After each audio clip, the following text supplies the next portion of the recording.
भारत की भूमि पर अनेक मंदिर हैं, पर कुछ ऐसे स्थल हैं जहां स्वयं ईश्वर की ऊर्जा अनुभव होती है।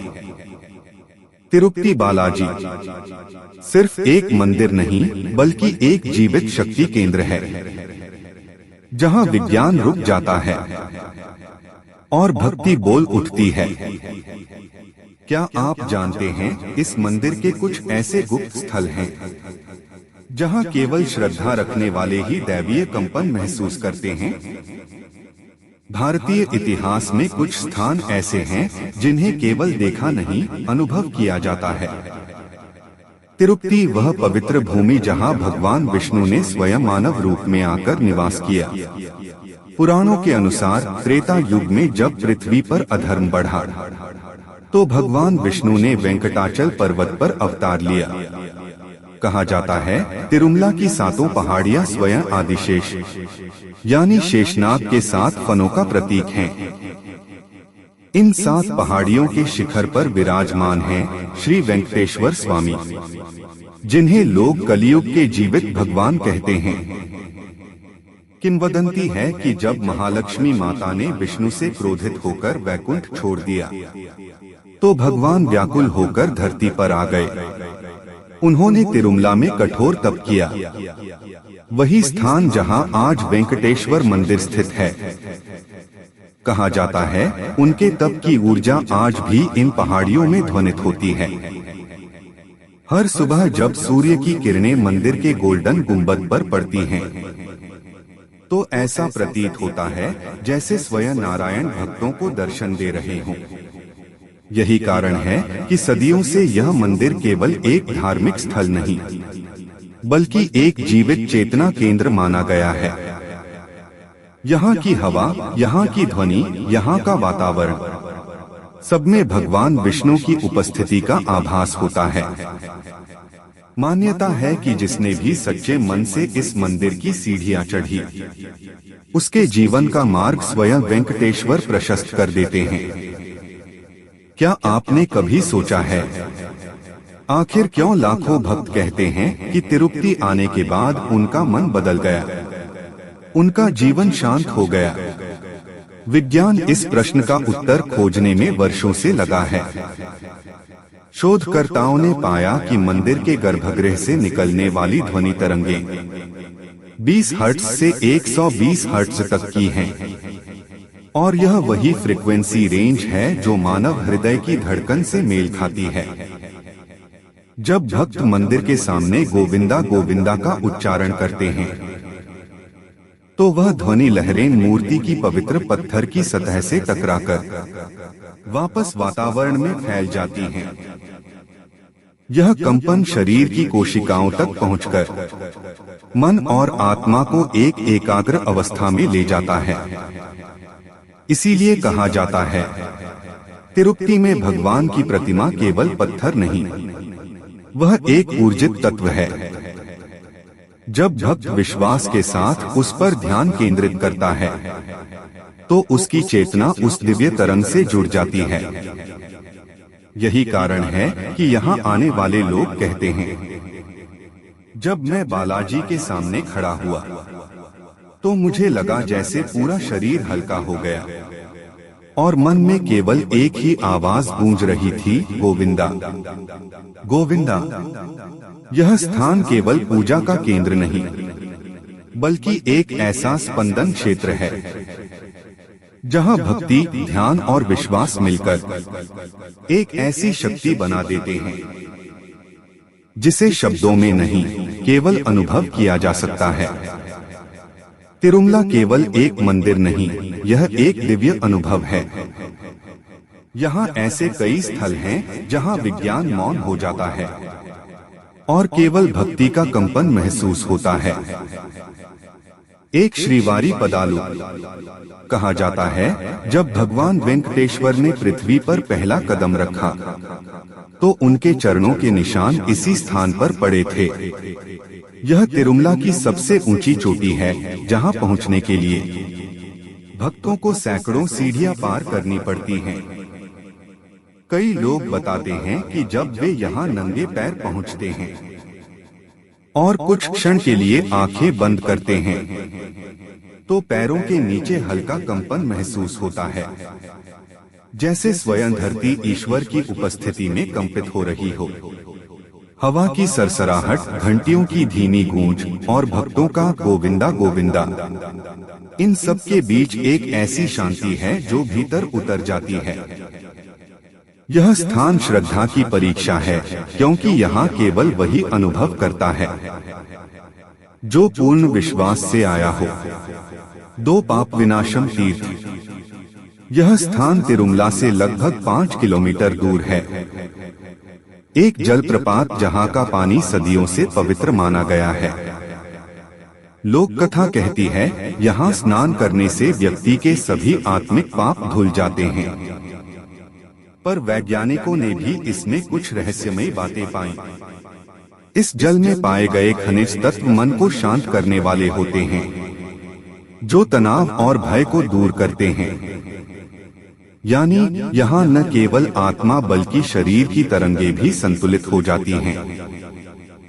कहा जाता है, अगर कोई यहाँ अपने मन के बोझ के साथ आता है तो लौटते समय उसका हृदय हल्का महसूस करता है, मानो जल ने उसके भीतर की सारी अशुद्धियां धो दी हों। 3 अक्षय दीप स्थल। यह रहस्य और श्रद्धा दोनों का प्रतीक है। मंदिर के दक्षिण दिशा में एक ऐसा दीपक है जो सदियों से बिना बुझे जल रहा है। ना तूफान ना वर्षा कभी इसे बुझा पाई। स्थानीय पुरोहितों के अनुसार यह दीपक स्वयं गरुड़ देव ने भगवान के आदेश पर प्रज्वलित किया था और तब से यह अनंत ज्योति बन गया है। इस दीप की लौ केवल अग्नि नहीं बल्कि अविरल विश्वास का प्रतीक है, जो यह दर्शाती है कि जब तक श्रद्धा है प्रकाश कभी बुझ नहीं सकता। अब बात उस रहस्य की जिसने सदियों से भक्तों और वैज्ञानिकों दोनों को चकित किया है। यह रहस्य है वेंकटेश्वर स्वामी की मूर्ति।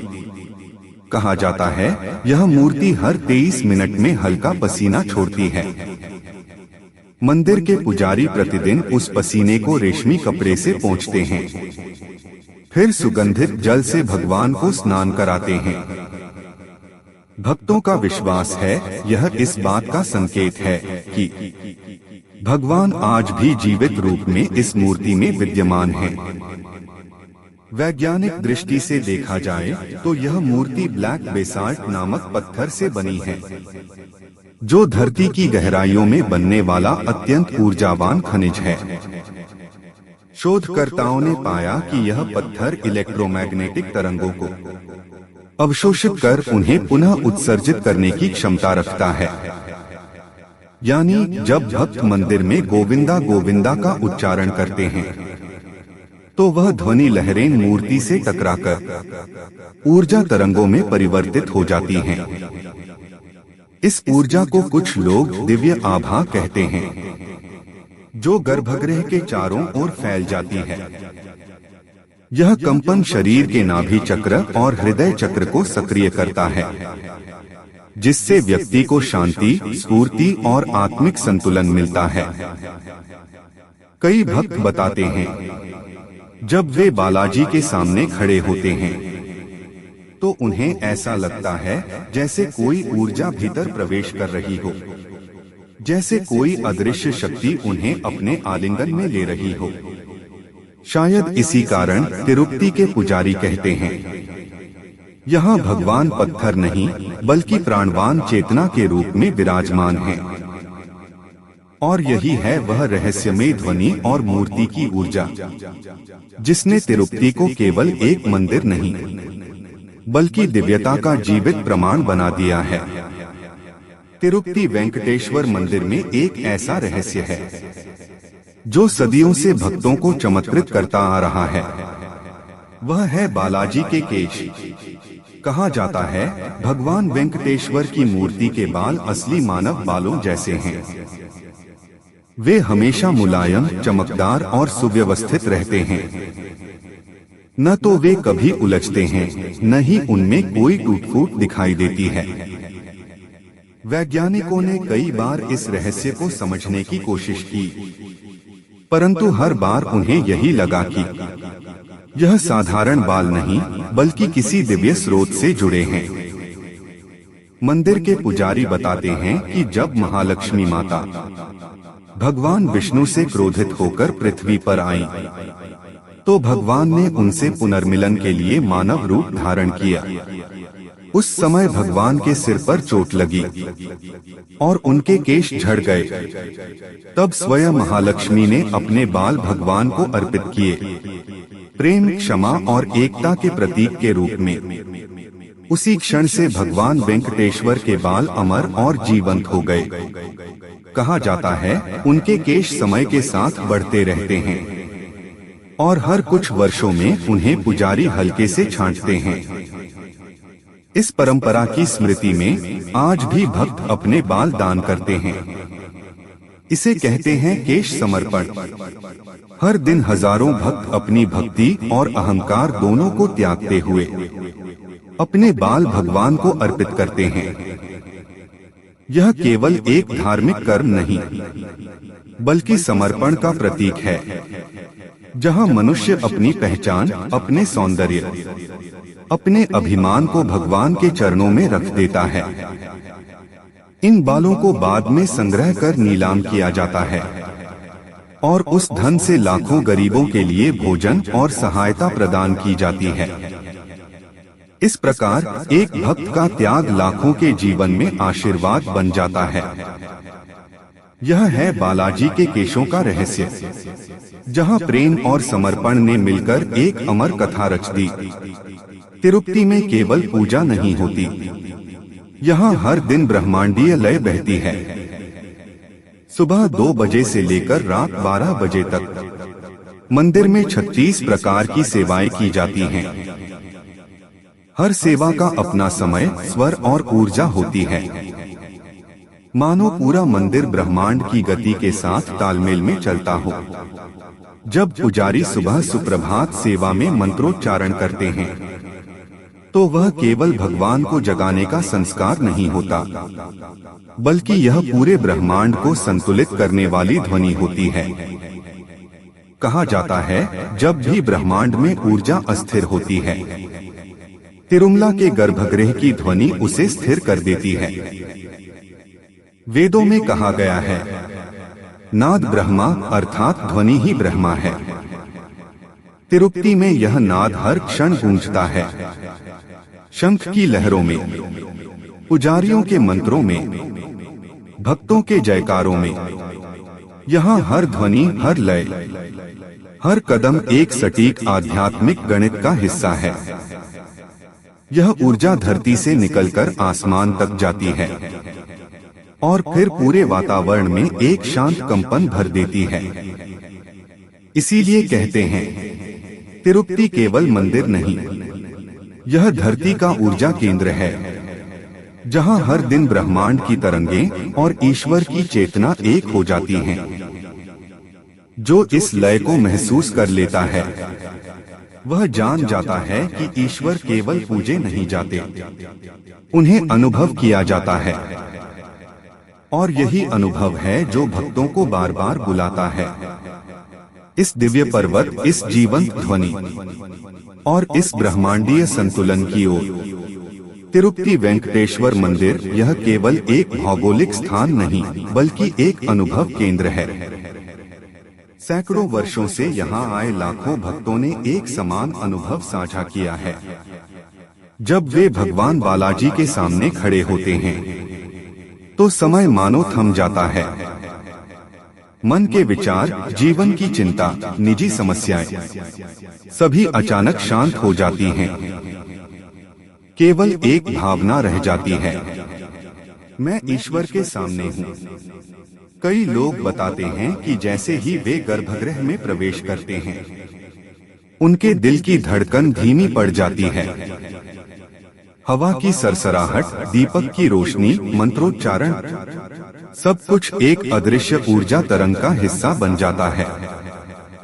कुछ भक्तों ने अनुभव किया है कि यहाँ खड़े होने के बाद उनका मन और आत्मा अद्भुत संतुलन में आ जाता है।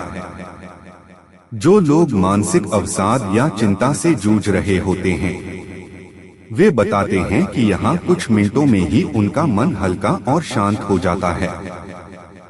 वैज्ञानिकों ने इस अनुभव को समझने की कई बार कोशिश की। विभिन्न ध्वनि तरंग, विद्युत चुंबकीय प्रभाव और मूर्ति की ऊर्जाओं का अध्ययन किया गया, पर परिणाम वही रहा। यह स्थान केवल विज्ञान की सीमा से परे है। यहाँ ऊर्जा को मापने का प्रयास असफल रहा, क्योंकि यह केवल उपकरणों से नहीं, बल्कि मानव चेतना और भक्ति से अनुभव की जाती है। कहा जा सकता है कि तिरुपति एक ऐसा स्थान है जहां भौतिक नियम और आध्यात्मिक वास्तविकता मिलकर कार्य करते हैं। हर भक्त जो यहाँ आता है वह केवल दर्शन नहीं करता, बल्कि अपने भीतर की अदृश्य शक्ति को महसूस करता है। और यही अनुभव वर्षों से श्रद्धालुओं को बार बार यहाँ खींच लाता है। शास्त्र बताते हैं कि तिरुपति सिर्फ भगवान का निवास नहीं, बल्कि यह मानव आत्मा का प्रतिबिंब भी है। तिरुमला की 7 पहाड़ियाँ हमारे 7 चक्रों का प्रतीक हैं। गर्भगृह हृदय चक्र का केंद्र और बालाजी परम चेतना का स्वरूप। जब कोई भक्त श्रद्धा और भक्ति से यहाँ आता है, तो वह केवल भौतिक दर्शन नहीं करता, वह अपने भीतर के ईश्वर को देखता है, अपनी आत्मा को समझता है और अपने जीवन की गहराइयों में उतरता है। यहाँ की ऊर्जा केवल मंत्रों और प्रार्थनाओं से नहीं, बल्कि भक्त की निष्ठा और विश्वास से सक्रिय होती है। जो व्यक्ति यह अनुभव करता है, वह जान जाता है कि तिरुपति केवल मंदिर नहीं, बल्कि आध्यात्मिक चेतना का जीवित केंद्र है। भक्ति, धैर्य, समर्पण और विश्वास, ये 4 तत्व यहाँ के हर अनुभव में विद्यमान हैं। तिरुपति हमें यह सिखाता है कि ईश्वर केवल देखने और पूजने के लिए नहीं है, बल्कि उन्हें अनुभव किया जा सकता है, हृदय और आत्मा में महसूस किया जा सकता है। इस प्रकार तिरुपति का छिपा ज्ञान हमें यह संदेश देता है, जहाँ विज्ञान समाप्त होता है, वहाँ आध्यात्मिक चेतना शुरू होती है। यह मंदिर केवल श्रद्धालुओं के लिए नहीं, बल्कि हर उस व्यक्ति के लिए है जो अपनी आत्मा के साथ सत्य और शांति की खोज करता है। और यही है तिरुपति का रहस्य, जहां भगवान वेंकटेश्वर और मानव चेतना का मिलन होता है और आत्मा की यात्रा को नया आयाम मिलता है। क्योंकि यह मंदिर ज्ञान से नहीं, विश्वास से चलता है। यहाँ जो अनुभव होता है वह शब्दों में नहीं, भक्ति में समझ आता है। तिरुपति हमें यह सिखाता है, जहाँ विज्ञान समाप्त होता है, वहीं से आध्यात्म शुरू होता है। और वही है वेंकटेश्वर का छिपा ज्ञान।